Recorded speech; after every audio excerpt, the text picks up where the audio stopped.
Hare Krishna, dear devotees, welcome back once again to our ongoing series on the glories of our most beloved Sri Vrindavan Dham.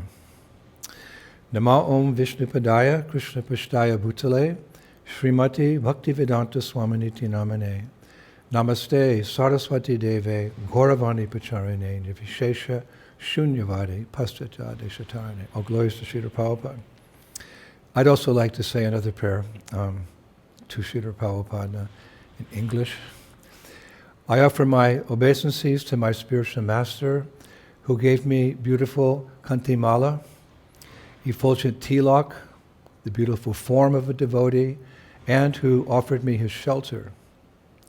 In one of his hands he is holding my hand, and with his other hand he is holding the lamp of knowledge, which helps me to cross over the dark ocean of the material world.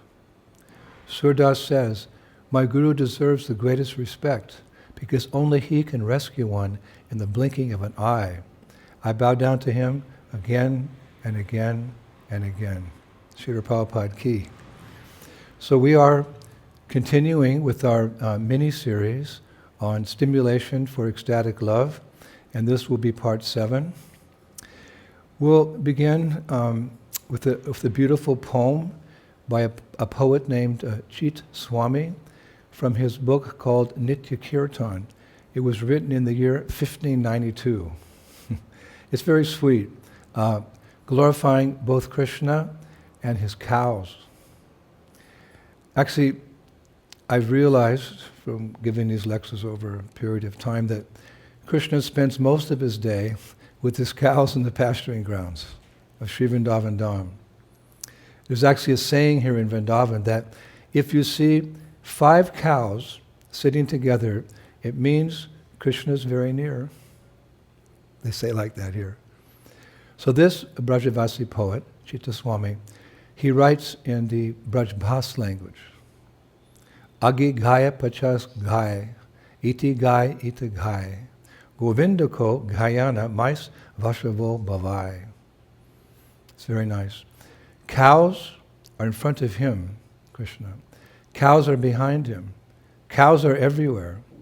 Govinda, the protector of the cows, loves to be surrounded by them. He runs with them and derives great pleasure from them. He even rubs the dust of the hooves on his body. Oblivious to the mood of Vaikuntha, he plays with cows as a cowherd boy. He fills the land of Braj with beloved cows and protects them by holding up Govardhan Hill. The poet Chitta Swami says, "Just see the Lord of all that be. He is dressed like a cowherd boy and is returning from the pasturing grounds to Braj with his cows." Very sweet. So in his duties as a gwala, that's how they call a cowherd boy here in Vrindavan, it's said that Krishna uses his flute to call them. He uses his stick to show them the way, and sometimes he also uses his stick to pet his cows. And he uses his silken rope to control them. But there's one more very special thing that he uses in herding cows, which stimulates love for him in the hearts of his devotees, including, I was reading, even Srimati Radharani and her gopis. And what is that? His blanket. You could say this is part 2 about his blanket. In our last lecture we spoke about Krishna's blanket. So special, his blanket. Now hearing the word blanket, we might think that Krishna, uses it just for covering himself, like when he sleeps, or to protect himself from the cold. But no, he actually carries a blanket as part of his, his outfit every day while going to the forest with his cows. During my research, I found an old painting in Vrindavan that depicts not only Krishna, but all the cowherd boys wearing blankets while herding cows. And then I found out that even today, there's a caste of herdsmen in Gujarat, India, that still carry big sticks, and they wear blankets on their shoulders as a uniform, which distinguishes them from the the shepherd caste who herd goats. They don't wear the blankets. And actually, there's traces of such a tradition as carrying blankets to be seen here and there in Vrindavan as well. Like lots of times we'll be out different villages in Vrindavan, I'll see the cowherd boys, they're carrying blankets. And certainly blankets are very much part of our overall Vedic tradition. The Srimad Bhagavatam, Canto 3, Chapter 3, verse 27 describes that when the Brahmin descendants of the Vrishni, Bhoja, and Andaka dynasties, who are all incarnations of demigods, went to Prabhasha, they were given charity in the form of blankets. The exact verse is, the Brahmanas were not only given well-fed cows in charity, but also gold and gold coins, bedding, clothing, animal skin seats, that meant deer, blankets, horses, elephants, servants, and sufficient land for maintenance. Now the 10th canto, 10:71:16, also mentions blankets. When Lord Krishna departed Dwarka to fight with Jarasandha, he was accompanied by an army, he had servants, he even had his queens. So the verse says, on all sides proceeded finely adorned women, attendants of the royal household, as well as courtesans. They rode on palanquins and camels, bulls and buffalo, donkeys, mules, bullock carts, and elephants. Their conveniences were fully loaded with grass tents, blankets, clothes, and other items for the trip. Srimad Bhagavatam. So, it's no surprise then that the Brajavasis had blankets in Krishna's Vrindavan pastimes 5,000 years ago. But it's important to note that such blankets in Krishna's Vrindavan pastimes were particularly special. How so? Because as we've mentioned several times, everything in Braj is personal, everything is conscious. That's the nature of the spiritual world. In fact, Srila Jiva Goswami says in Gopal Champu Purva, first chapter, Prakriti Shtitam Atito Hi. It means Vrindavan is beyond all considerations of dead matter. Vrindavan is beyond all considerations of dead matter. A very eloquent way of saying that in the spiritual world everything's conscious, everything's personal. As a result, 5,000 years ago, during Krishna's pastimes on earth, anything and everything in Vrindavan achieved perfection. Even something so simple as a blanket. For Srimad Bhagavatam, 11th canto, 12th chapter, verse 8 says, Kevalena hi bhavena gopyo ghavo naga mriga yene mudha diyo naga siddhamam ir anjasa. Beautiful Sanskrit. The inhabitants of Vrindavan, including the gopis, cows, unmoving creatures, such as the twin Arjun trees, animals, living entities with stunted consciousness, such as bushes and thickets, and snakes, such as Kaliya, all achieved the perfection of life by unalloyed love for me, and thus they very easily achieved me. This is from the lotus mouth of Sri Krishna. So, something so simple as a blanket, a blanket in Vrindavan, it's not ordinary. It's extraordinary. And thus, there are many pastimes where Krishna's blanket or blankets play a major role. We discussed a few in our last lecture, but for your pleasure, I shall share another beautiful pastime with you now. We find this beautiful pastime containing the blanket in the works of a famous Vaishnava poet named Lalit Kishore. Now, I did some research. Lalit Kishore Das was a contemporary poet of Srila Narottam Das Thakur, who himself was an extraordinary poet. Lalit Kishore was from the village of Uchgaon, near Varshana, Lalita's village, and he was initiated in the line of Gadadhar Pandit of the Panchatattva. His beautiful poetry, I found out, is still sung today in both the Radharaman temple in Vrindavan and Radha Govindaji's temple in Jaipur. They sing his poetry.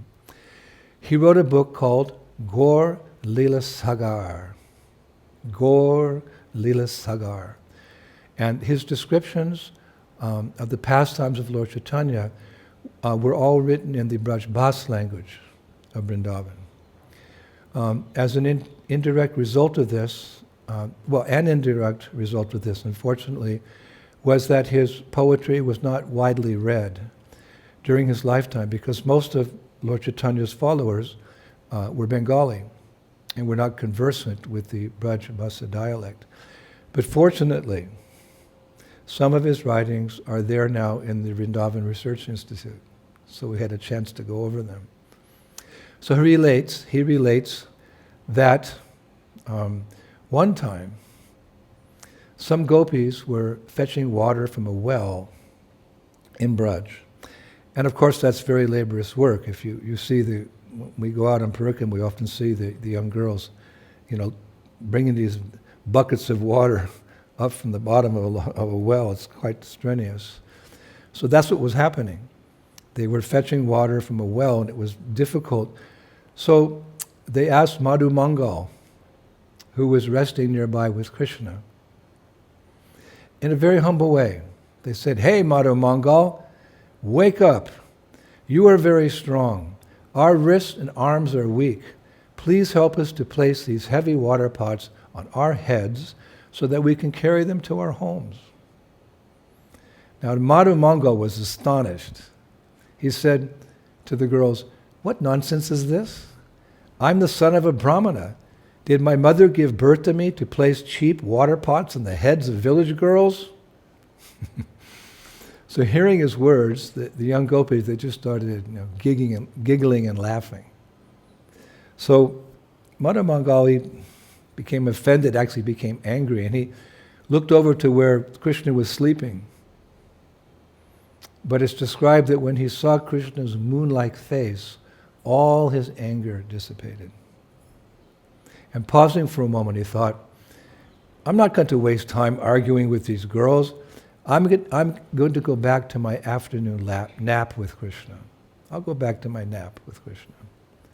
But, he considered, if I fall asleep now and Krishna wakes up later and goes to herd his cows, I'll miss out on everything. So I'll do one thing. I'll tie one end of my blanket to Krishna's feet and the other end to my feet. That way, if he wakes up and tries to leave, he'll fall all over me and wake me up too. Interesting plan. So, after tying the two of them together, Madhu Mangal laid down to rest, to go to sleep. And then just a couple hours later, Krishna woke up. And as per Madhu Mangal's plan, when he tried to stand up, he quickly fell down over Madhu Mangal because, their feet were tied together with Madhu's blanket. So at that moment, of course, Madhu Mangal woke up and he immediately embraced Krishna, who was lying next to him. So Krishna, taking in this situation, he looked at Madhu, he said, "Madhu, why did you bind our feet together with a blanket, causing me to fall down on the ground so hard?" So Madhu replied, "My dear friend, why should you be surprised? Every morning while wrestling, you are defeated by even the smallest of boys who make you fall on the ground while fighting. What to speak of the strongest fighter, me?" This is Madhu Mangal, a funny cowherd boy. But Krishna, the real issue I want to discuss with you is that today your Braja Gopis insulted me. So Krishna, he said, "Oh, how is that, Madhu?" So Madhu Mangal related the whole incident that took place at the water well. And hearing this, Krishna made a concerned look and he said, "Don't worry, Madhu, we'll take revenge on those girls." The pastimes building up. So the next morning, Krishna and his funny cowherd friend, Madhu Mangal, made their way to a forest trail where the same group of gopis were passing through to fill, after filling their pots with water.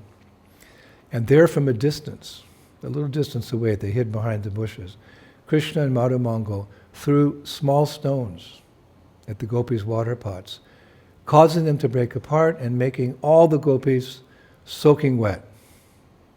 That was the revenge.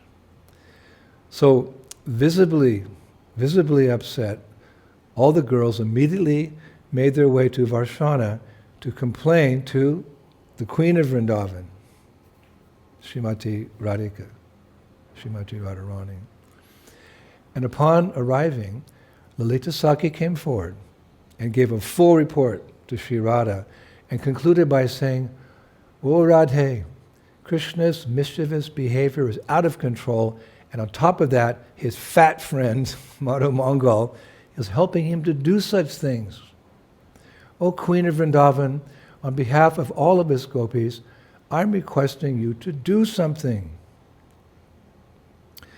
So, hearing from her, like you just say, her favorite gopi, Lalita, Sri Radha took the incident very seriously.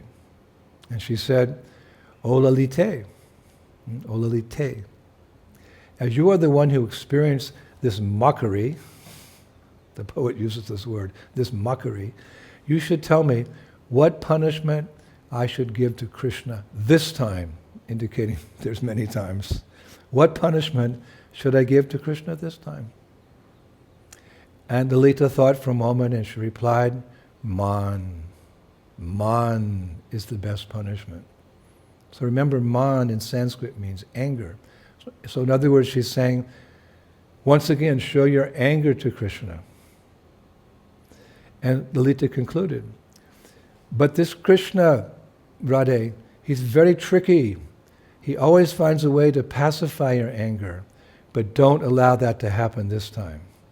You remember so many pastimes we told how Krishna goes in various ways, he pacifies Srimati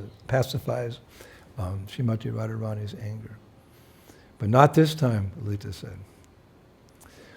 "And Radha," she continued, "for his continuous grievous offenses to us gopis, I also recommend, get this, you steal his cherished blanket, the one woven and embroidered with gold and silver metallic threads and embedded with pearls on the border, that blanket." So Srimati Radharani, she thought for a moment and said, "Yes, expressing my man, my anger, and stealing his beloved blanket are certainly appropriate punishments." So then Sri Radha, Lalita, and her friends made their way, some distance away, to where Krishna was now taking rest under the shadow of a kadamba tree, while all of his cowherd friends swam in the nearby Yamuna River. So he's actually sound asleep. Now at that point, Sri Radha, with the help of her friends, very slowly snuck up. They were crawling, not making any, being very careful not to break any little sticks and make a noise or rustle the leaves. They slowly snuck up to where Krishna was sleeping. And with great care and attention, very deftly, they managed to take his blanket from under him. Don't ask me how they did it, but they did it. And they all ran back to Varshana. So not long after Krishna woke up, this is also much nectar, Krishna woke up and noticing that his blanket was gone, he started searching for it frantically everywhere. And unable to find it, he returned to where he'd been sleeping and seeing particular very unique flowers that are always part of the flower bracelets of Sri Radha lying on the ground, he came to the conclusion that it was she Radha, who had stolen his blanket. The little flowers from her bangles. That was the evidence. So now, taking his friend Madhamangal with him, Krishna immediately made his way to Varshana to confront Sri Radha, because that blanket's very dear to him. But when he arrived and approached the gates of the palace, a Saki stopped him saying, "Oh, dark-looking cowherd boy, don't you know our queen is resting? You cannot go inside." But Madhamangal, he brushed the Saki away, and he and Krishna made their way into the palace.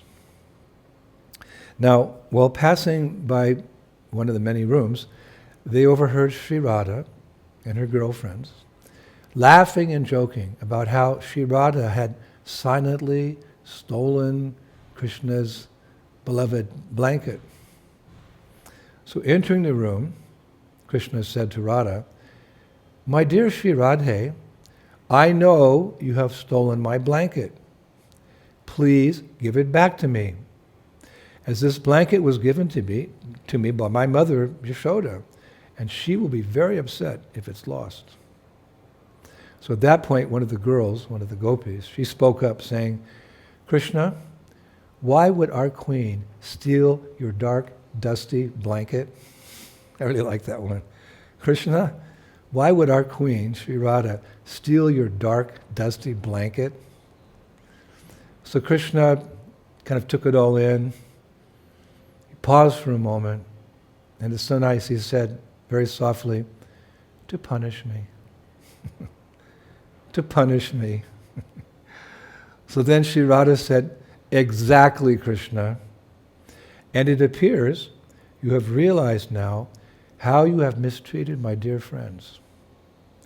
But I will only return your blanket on one condition." So Krishna, he said, "Whatever the condition is, I will accept. Just please give me back my blanket." So Radha, she shot back, "No.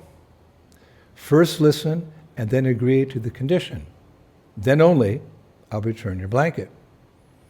So Krishna said, "All right, what's the condition? Whatever it is."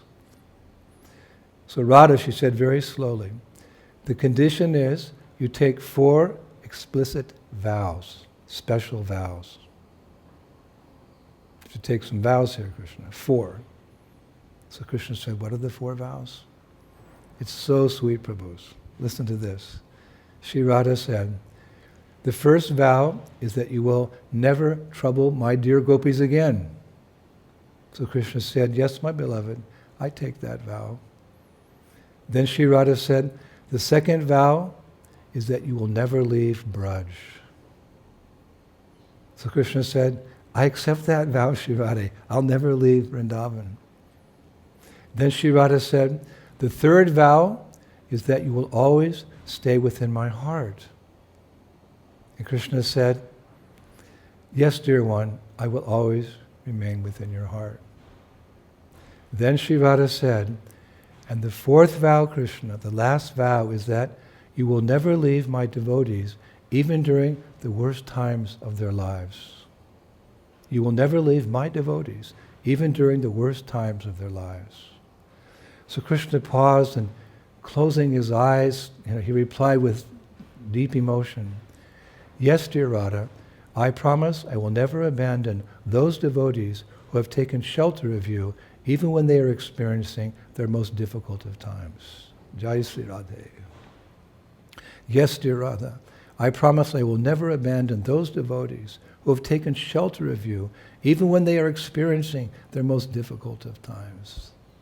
Jai Sham. So at this point, Sri Radha broke out in a big smile and handed Krishna back his cherished blanket. Ta-da! And then they embraced each other.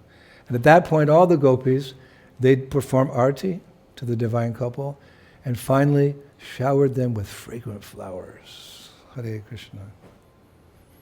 So, Prabhus, in this pastime we see once again how deep is Radha's love for Krishna. As we've discussed, so much so that she actually controls him with her love. And we also see how deep is Krishna's love for Radha. For love, of course, is reciprocal. Krishna's love for Radha is expressed in a beautiful verse from the Brahma Vaivarta Purana, Krishna Janma Kanda 1570. I found it. Where Krishna says, listen to this, Rashabdham Kurvatashto Dadami Bhaktim Uttamam Dasabdham Kuravat Pastat Yami Shravana Lobata. Krishna speaking, on hearing the syllable Ra, I become anxious and bestow the most pristine bhakti upon the chanter. And on hearing the syllable Dha, I personally follow the chanter in order to hear the chanting of the name Radha. Let me recite that again. From Krishna's heart. On hearing the syllable Ra, I become anxious and bestow the most pristine bhakti upon the chanter. And on hearing the syllable Dha, I personally follow the chanter in order to hear the chanting of the name Radha. Now, of course, these are all very deep subject matters. This is not like, introductory class to Krishna consciousness or something from Bhagavad Gita. But nevertheless, these matters can be realized by the mercy of Sri Chaitanya Mahaprabhu under the direction of Srila Prabhupada. In this regard, there is the following verse composed by a Gaudiya Vaishnava named Anadi in his commentary to Chaitanya Chandamrita, verse 28 by Srila Prabodhananda Saraswati. That verse is Krishna Param Bhuja Rasa Sambandha Kasya Na Kachit Janat Yana Bhavat Yevam Tamrasam Gora Parasada. So beautiful. No one in this world has ever had contact with the taste of the ambrosia flowing from Sri Krishna's lotus feet. Only the associates of Sri Chaitanya are familiar with this rasa, liquid mellows, through personal experience. Only by the mercy of Chaitanya Mahaprabhu can we understand these deep subject matters. Once again, no one in this world has ever had contact with the taste of the ambrosia flowing from Sri Krishna's lotus feet. Only the associates of Sri Chaitanya are familiar with this rasa, liquid mellows, through personal experience. Now, in that verse, the word parshada means literally associates, means the personal associates of Chaitanya Mahaprabhu. But I checked with some Sanskrit scholars. It can also mean devotees. So it can read like this. No one in this world has ever had contact with the taste of the ambrosia flowing from Sri Krishna's lotus feet. Only the devotees of Sri Chaitanya are familiar with this rasa, liquid mellows, through personal experience. But the Sanskrit scholars, devotee Sanskrit scholars pointed out to me that using the term devotees is an approximation. For they say that the acharyas say that not all devotees of Mahaprabhu are able to attain success in one lifetime. The acharyas say that not all devotees of Mahaprabhu are able to attain success in one lifetime. Nevertheless, we, as members of ISKCON, we have an extra added incentive. What is that? It's the mercy of Srila Prabhupada. Just as Lord Chaitanya is more merciful than Krishna, Srila Prabhupada, in bringing Lord Chaitanya's movement to the West, he brought it to us in such a way that it's, you could say, easy for Westerners to practice. If we had to practice according to the times of Lord Chaitanya, it would be very difficult. But Prabhupada adapted. He's the Acharya. He can do that. He made it very simple for us. And that simplicity is there in the institution of the International Society for Krishna Consciousness.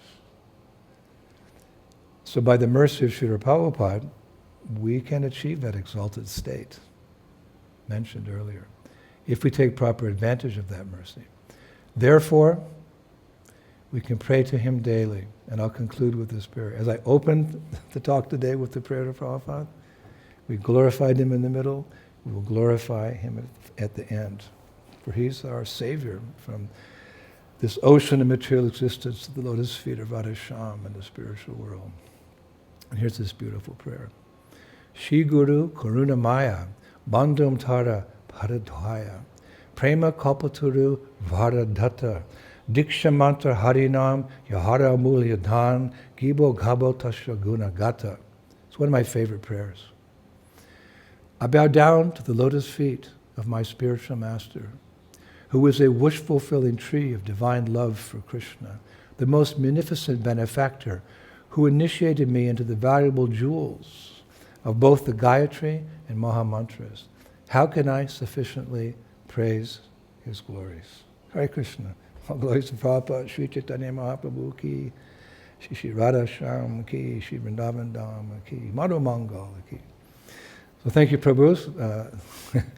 We got 2 classes out of the blanket, which, when hearing these glories, can gradually stimulate and awaken our love for the divine couple.